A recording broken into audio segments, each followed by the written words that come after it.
Hello dear student, मैं संतोष sir आस्था coaching Azamgarh YouTube channel पर आपका स्वागत करता हूं। आज हम इस वीडियो में क्लास 12 केमिस्ट्री सब्जेक्ट के सॉल्यूशन चैप्टर से बात करेंगे। पिछले वीडियो में हमने ideal solution, non ideal solution के बारे में बात करी थी। अब उसी क्रम में आगे बढ़ते हुए हम आपसे डिस्कस करेंगे एजियोट्रॉपिक मिक्सचर। जो नॉन आइडियल सॉल्यूशन होते हैं उनमें कुछ ऐसे बाइनरी सॉल्यूशन होते हैं जो प्योर लिक्विड लाइक बिहेव करना शुरू कर देते हैं। कहने का मतलब, अगर हम उसको बॉयल करते हैं तो दोनों कंपोनेंट के बॉइलिंग पॉइंट सेम हो जाते हैं, एक ही टेम्परेचर पे दोनों लिक्विड बॉयल करने लगते हैं, जबकि प्योर स्टेट में दोनों के बॉइलिंग पॉइंट्स अलग अलग होते हैं। तो ध्यान देने वाली बात यह है कि दोनों का बॉइलिंग पॉइंट क्या हो जाता है, सेम हो जाता है या कांस्टेंट हो जाता है। ऐसे ही मिक्सचर को हम एजियोट्रॉपिक मिक्सचर कहते हैं। एजियोट्रॉपिक मिक्सचर को हम फ्रैक्शनल डिस्टिलेशन से उनके कंपोनेंट में सेपरेट नहीं कर सकते हैं, जबकि अगर नॉन एजियोट्रॉपिक मिक्सचर है तो उनके कंपोनेंट्स को हम फ्रैक्शनल डिस्टिलेशन से अलग अलग कर सकते हैं, सेपरेट कर सकते हैं।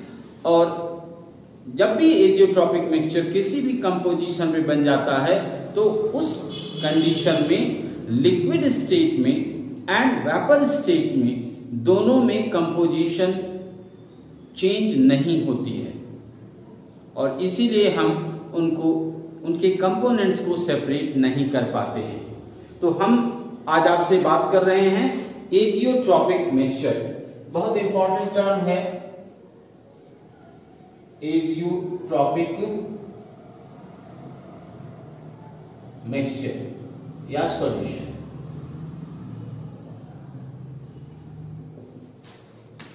डेफिनेशन हम लिख दे रहे हैं। अब बाइनरी सॉल्यूशन, बाइनरी सॉल्यूशन का मतलब हमने आपको पीछे बताया था। बाइनरी सॉल्यूशन क्या होता है? एक ऐसा सॉल्यूशन जिसमें दो कंपोनेंट होते हैं, उसे क्या कहते हैं? Binary solution. A binary solution which behave like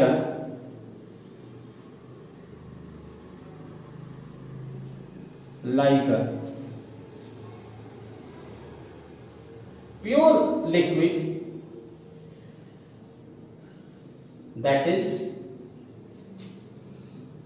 both component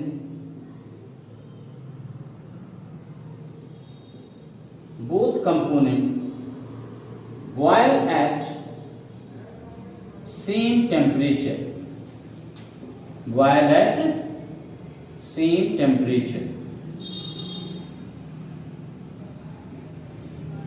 and under this condition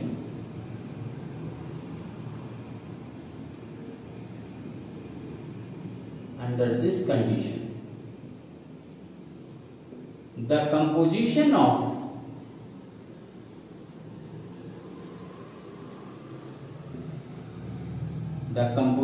of liquid and vapor phase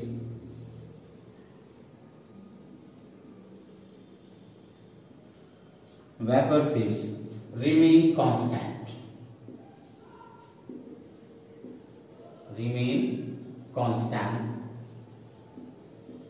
is known as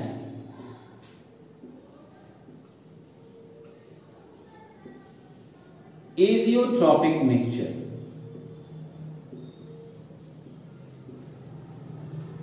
और एजियोट्रॉपिक सॉल्यूशन। क्लियर हो गया? इंपॉर्टेंट चीज, both component boil at same temperature, composition of liquid and vapour phase remain constant. कहने का मतलब same हो जाता है, क्योंकि कांस्टेंट टेम्परेचर पे, सेम टेम्परेचर पे बॉयल करना शुरू कर देते हैं दोनों कंपोनेंट। तो इस तरीके के मिक्सचर को या सॉल्यूशन को, this type of solution is also known as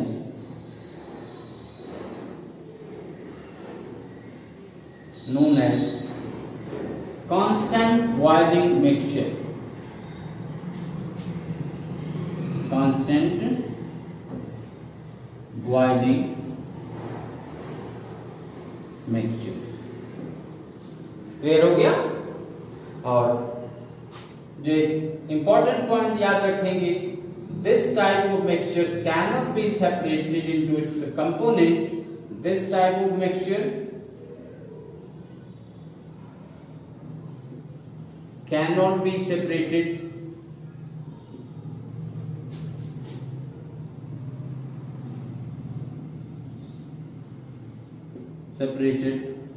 by fractional distillation. Fractional distillation.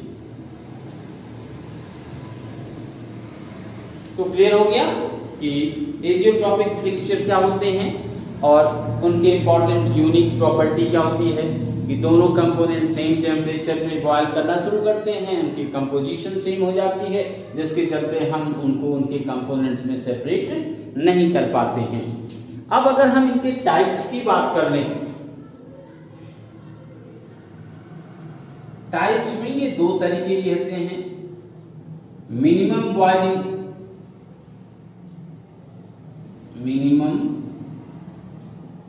Boiling mixture और दूसरा जस्ट अपोजिट इसी का मैक्सिमम बॉइलिंग मिक्सचर। इसको जानते हैं क्या होता है? मिनिमम बॉइलिंग मिक्सचर का मतलब जो सॉल्यूशन का बॉइलिंग पॉइंट होगा, boiling point of solution is less than boiling point of components. कोई जरूरी नहीं कि दोनों से हो कम, किसी एक से भी कम हो सकता है। उसी तरीके से मैक्सिमम बॉइलिंग मिक्सचर को हम क्या कर सकते हैं कि boiling point of solution is greater than boiling point of component.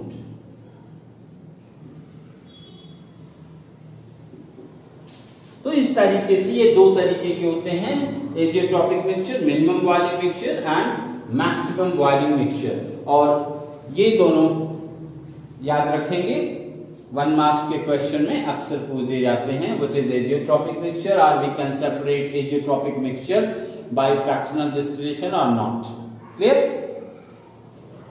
अब हम लोग डिस्कस करेंगे जो पीछे 2-3 टॉपिक्स हमने पढ़े हुए हैं, Raoult's law, relative lowering in vapour pressure, colligative properties के, उन पे कुछ एनसीईआरटी बुक्स के जो एग्जाम्पल्स, इन टेक्स्ट क्वेश्चन और एक्सरसाइज के कुछ न्यूमेरिकल जो हैं उनके बारे में डिस्कस करेंगे, उनको सॉल्व करेंगे। तो सबसे पहले हम एग्जाम्पल की बात करते हैं और एग्जाम्पल 2.6, एनसीईआरटी का एग्जाम्पल 2.6 देखते हैं। The vapour pressure of pure benzene at a certain temperature is 0.85 बार। देखो भाई, सॉल्यूशन हम लोग करते हैं। बेंजीन का जो प्योर स्टेट में वेपर प्रेशर है, जिसको हम लोगों ने पीछे पढ़ा हुआ है, किससे शो करते हैं? पी नॉट से। P naught is equal to हो गया 0.85 bar. When a non volatile non electrolyte solid, हमने पहली कंडीशन बताई थी कि कॉलिगेटिव प्रॉपर्टीज में जब हम स्टडी करते हैं तो हमारा सॉल्यूट कैसा होना चाहिए? Non volatile non electrolytes. जिन लोगों ने अभी ज्वाइन किया इस वीडियो को, वो पिछली वीडियोस को देख करके और उसके बारे में स्टडी कर सकते हैं। Solid of 0.5 gram is added, कहने का मतलब WB की वैल्यू है 0.5 ग्राम इन 39 ग्राम बेंजीन। तो इसका मतलब क्या हुआ? WA की वैल्यू है, सॉल्वेंट है में बेंजीन, तो WA की वैल्यू है 39 ग्राम। अब वेपर प्रेशर बिकम 0.845। इसका मतलब P सॉल्यूशन आप कह सकते हैं। तो P सॉल्यूशन कितना हो गया 0.845। आपको फाइंड आउट क्या करना है, what is the molar mass of the solid substance. कहने का मतलब आपको फाइंड आउट करना है MB। तो ये हमारे पास गिवन है। हमने आपको पिछली वीडियो में relative lowering in vapour pressure और मोल फ्रैक्शन में रिलेशन बताया था। उसके अकॉर्डिंग हमने आपको बताया था delta P upon P not ये इज इक्वल टू काई P। तो डेल्टा P क्या हो जाएगा P not minus P solution upon P not. काई B की जगह हम क्या लिख सकते हैं, ये मोल फ्रैक्शन ऑफ सॉल्यूट है, तो मोल फ्रैक्शन ऑफ सॉल्यूट की जगह NB upon NA plus NB। हमने आपको बताया कि डाइल्यूट सॉल्यूशन होता है तो उस कंडीशन में हम क्या करते हैं कि इसीलिए ओपन करके बता रहे हैं फॉर डाइल्यूट सॉल्यूशन। न्यूमेरिकल को इजी करने के लिए, कैलकुलेशन को इजी करने के लिए हम डाइल्यूट सॉल्यूशन के केस में हमने बताया था कि Na plus Nb is near about equal to Na। और उस कंडीशन में हम लिख सकते हैं P not minus P solution upon P not ये इज इक्वल टू क्या हो जाएगा NB अपॉन Na। और NB क्या हो जाएगा आपको पता है WB upon MB upon WA upon MA। ठीक, या इसको रीअरेंज करके लिख सकते हैं, क्या हो जाएगा WB into MA upon WA into MB। Right, आपको इसमें सारी चीजें पता है, सिर्फ क्या नहीं पता है MA नहीं पता, तो MA कैलकुलेट कर सकते हैं, मोलर मास ऑफ बेंजीन। तो molar mass of benzene MA दिया भी हुआ है, मोलर मास दिया हुआ है, MA कितना है 78।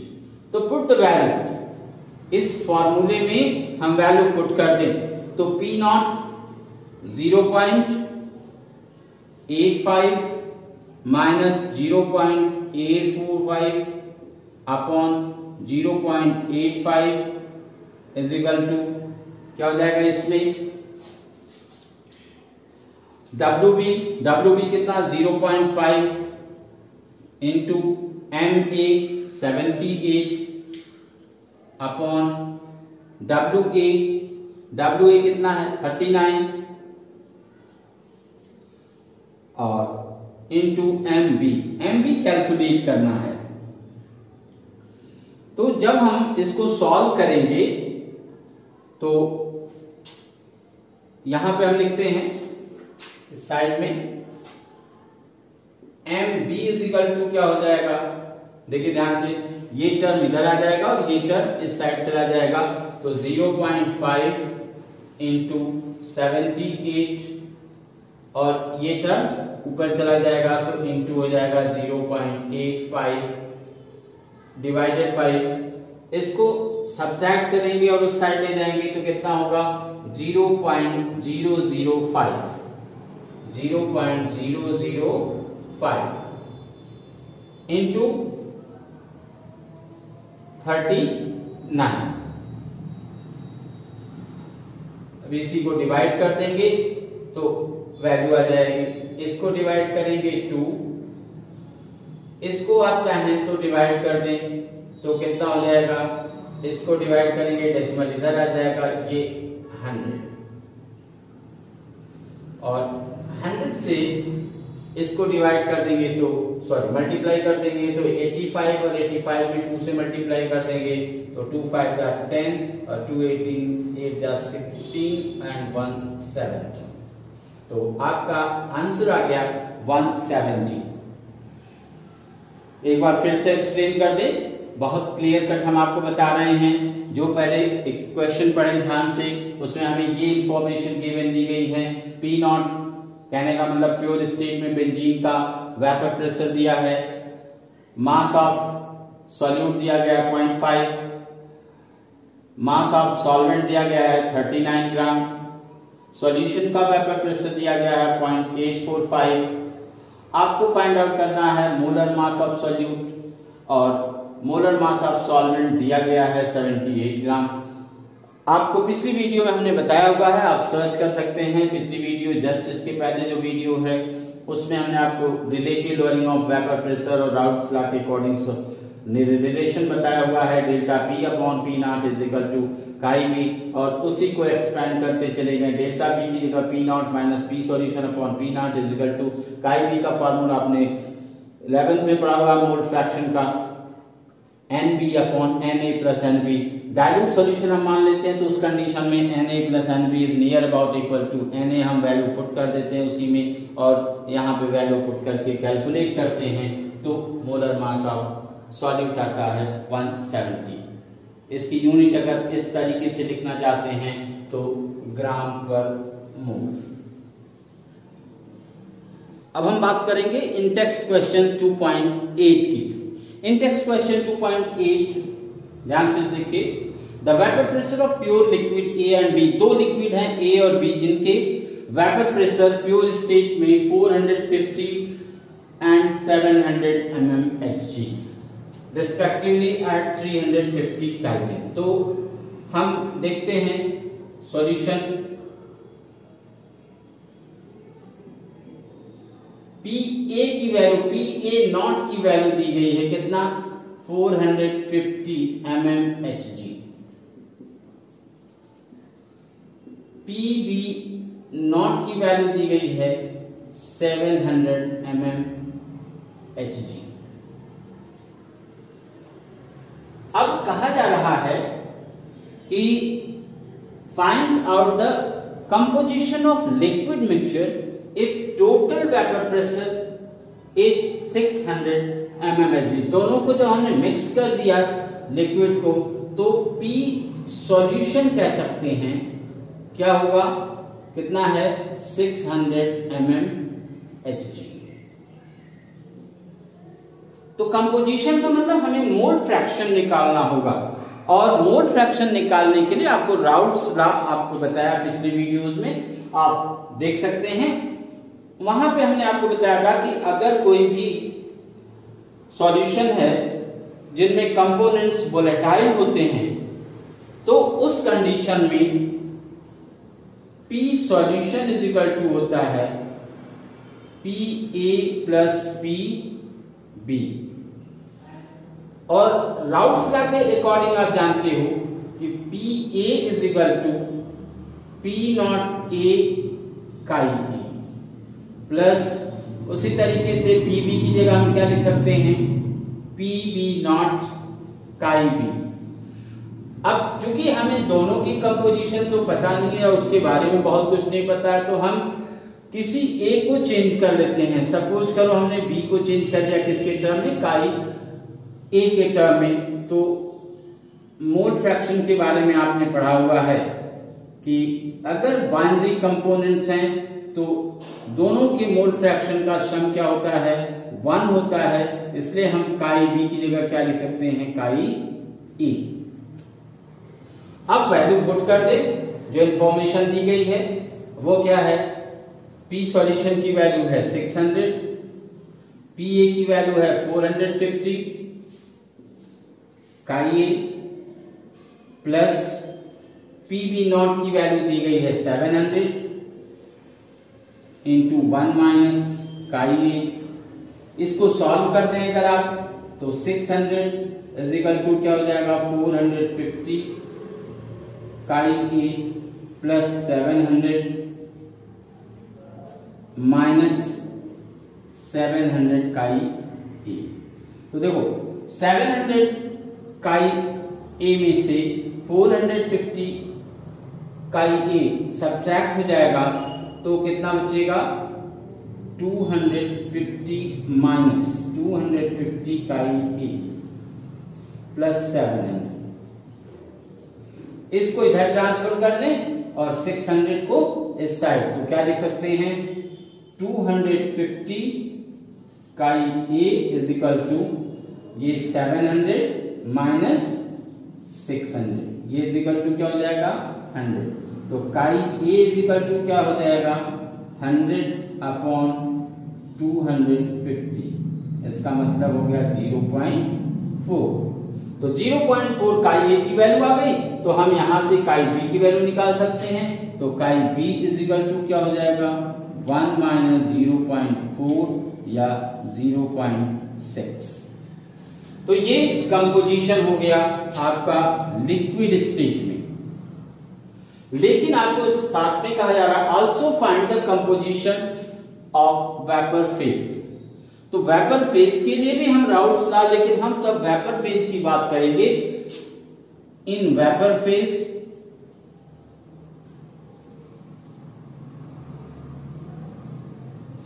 अब हम फिर से यहां से यूज करके हम क्या निकाल सकते हैं पी ए और पी बी की वैल्यू।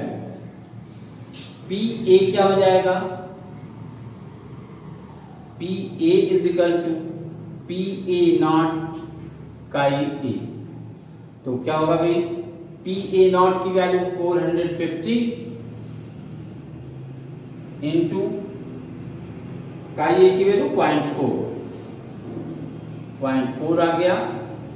तो कैलकुलेट कर देंगे 0 0 180 mm Hg।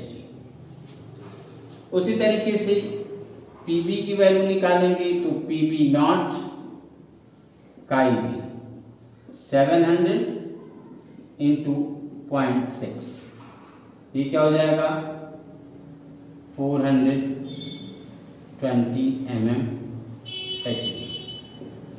अब हमारे पास Pa और Pb मिल गया, तो टोटल देख लीजिए P सॉल्यूशन ऐड करेंगे 180 आ जाएगा।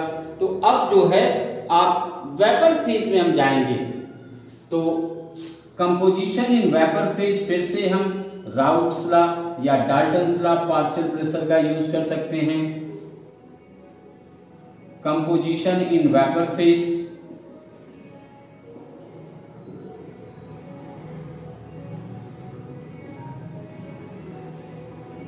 क्या हो जाएगा, क्या लिख सकते हैं P A is equal to P solution into chi A. तो पी सॉल्यूशन आपके पास पता है कितना है 600, पी ए कितना है पी ए 180 आपने निकाला हुआ है, तो 180 is equal to 600 into chi A in vapour phase clear करने के लिए। तो काई ए इज इक्वल टू क्या हो जाएगा 180 बाई 600। इसको सॉल्व कर देंगे तो 3 बाई 10 और 0.3। तो यहां वाले फार्मूले का फिर यूज कर लेंगे। Chi B is equal to 1 minus chi A या 1 माइनस 0.3 इज इक्वल टू 0.7। तो ये है कंपोजिशन इन वेपर फेज। तो हमने डिस्कस किया आपके साथ एजियोट्रॉपिक मिक्सचर, न्यूमेरिकल्स में in examples and in text question. Exercise के क्वेश्चन बाकी हैं जो हम आपसे डिस्कस करेंगे अगली वीडियो में। वीडियो पसंद आए तो शेयर, लाइक, सब्सक्राइब और कमेंट जरूर कीजिए। वीडियो पूरे अंत तक देखें तो देखने में मजा आएगा, और अपने साथियों को भी शेयर करिए। तब तक के लिए धन्यवाद।